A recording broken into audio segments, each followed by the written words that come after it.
நெடுங்கண்டம் அருகே திருட்டு முயற்சிக்கிடையே பெண் ஒருவரை அடையாளம் தெரியாத கும்பல் வெட்டி காயப்படுத்திய சம்பவம் பரபரப்பை ஏற்படுத்தியது. பாரத்தோடு பகுதியைச் சேர்ந்த ரோஹிணி என்பவர்தான் பலத்த காயமடைந்தது. கடந்த தினம்தான் சம்பவம். காவலர்கள் வழக்கு பதிவு செய்து விசாரணையை தொடங்கியுள்ளனர். மேட்டகில் பள்ளிக்கூடத்தின் அருகிலுள்ள இவர்களின் விவசாய இடத்தில் ஏலக்காய் விளைவெடுக்க சென்று கொண்டிருந்த பெண்ணின் பின்பகுதியில் சென்ற நபர் கையில் மண்ணை எடுத்து முகத்திலும் கண்ணையும் பொத்தியுள்ளார். இதற்கிடையே உடனிருந்த வேறொரு நபர் 1 சவரன் வரும் தங்க நகை பறித்து செல்ல முயற்சித்துள்ளார். தாக்குதல் தடை செய்ததற்கிடையே ரோகிணியை ஆயுதம் உபயோகித்து தாக்கியுள்ளதாக காவலர்கள் தெரிவித்தனர். தாக்குதலில் பெண்ணின் வலது கையில் காயம் ஏற்பட்டுள்ளது. சத்தம் போட்ட பெண்ணை கீழே தள்ளிவிட்டு குற்றவாளிகள் தப்பி சென்றுள்ளனர். ഒരു കുഞ്ഞു കുട്ടി കാരണവോടെ ഇരുന്ന് കുറെ സൗണ്ട് ഇങ്ങനെ കേട്ടോണ്ടിരുന്നു. നമുക്കവിടെ മഴ ആയതുകൊണ്ട് കറക്റ്റ് ഐഡന്റിഫൈ ചെയ്യാൻ പറ്റില്ല. കുറെ കഴിയുമ്പോഴത്തേക്ക് ആ സ്വരം നമ്മുടെ അടുത്തേക്ക് ഇങ്ങനെ വന്നോന്ന് പറഞ്ഞപ്പോഴാണ് മനസ്സിലായത് ഈ അപകടം സംഭവിച്ച രോഹിണിയാണ് കരഞ്ഞുകൊണ്ട് കയറി വരുന്നതെന്ന്. നോക്കിയപ്പോൾ കയ്യിൽ നല്ല മുറിവുണ്ടായിരുന്നു. അപ്പൊ എന്താ പറ്റിയെന്ന് അന്വേഷിച്ചപ്പോൾ തന്നെ പറമ്പ് പണിയായിരുന്നു.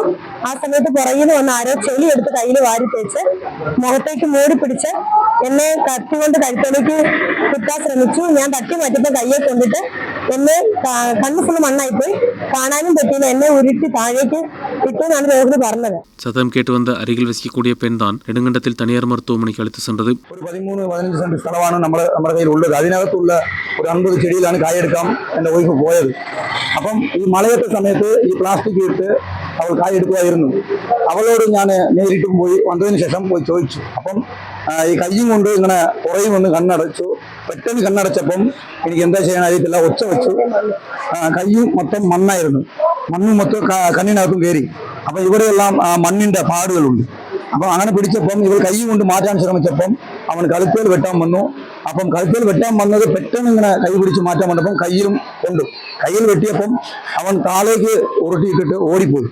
ഇവൾ കരഞ്ഞുകൊണ്ട് തന്നെ ഒച്ച വെച്ചുകൊണ്ട് തന്നെ വീണ്ടും തിരിച്ചു വരുവാൻ ഓർത്ത് പേടിച്ചിട്ട് മേലിക്കേറി വന്നപ്പം ആൾക്കാർ അവിടെ ഉണ്ടായിരുന്നു. അവിടെ ഉള്ളവരെല്ലാം 2-3 നാട്ടുകാരും ഉണ്ടായിരുന്നു. അവരെല്ലാം ஹாஸ்பிடலுக்கு கொண்டு வந்தாங்க. கையில் நரம்புகள் வெட்டப்பட்டு பலத்த காயமடைந்த பெண்ணுக்கு அறுவை சிகிச்சைகள் செய்யப்பட்டது. நெடுங்கண்டம் காவலர்கள் வழக்கு பதிவு செய்து விசாரணை தொடங்கியுள்ளனர். News bureau, Nedumkandam.